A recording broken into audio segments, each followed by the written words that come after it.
Assalamualaikum, halo teman-teman. Hari ini aku akan membahas tentang pengenalan hukum ulayat dan hukum komunal dalam konteks masyarakat hukum adat sebagai subjek hukum. Ini penting banget untuk memahami bagaimana masyarakat diakui secara hukum, terutama di Indonesia. Hak ulayat adalah hak kolektif masyarakat hukum adat atas tanah dan sumber daya alam di wilayah mereka, bukan hak individu, melainkan hak bersama yang diwariskan turun-menurun. Pemaknaannya mencakup pengelolaan, penggunaan, dan pelestarian tanah untuk kehidupan sosial, ekonomi, dan budaya. Misalnya di adat masyarakat Minangkabau atau Dayak, hak ulayat memungkinkan mereka mengatur hutan, sawah, dan sungai tanpa mencampur tangan orang lain. Dalam meletakkan masyarakat, hukum adat sebagai subjek hak ulayat menegaskan bahwa masyarakat ini adalah entitas hukum yang berdaulat atas wilayahnya, bukan hanya objek hukum. Ini melindungi mereka dari eksploitasi dari korporasi untuk pemerintah yang sering mengabaikan hak-hak ini.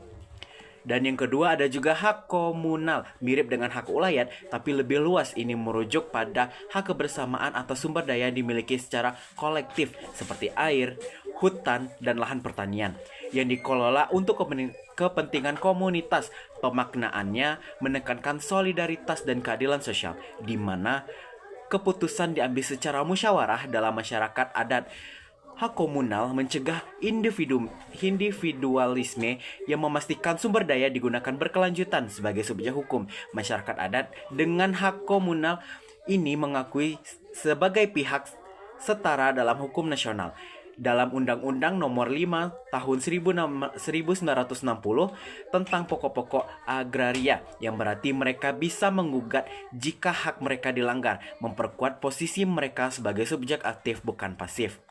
Jadi, hak ulayat dan hak komunal sama-sama menempatkan masyarakat hukum adat sebagai subjek hukum yang kuat dengan hak untuk mengatur diri sendiri, penting untuk melanjutkan budaya dan lingkungan.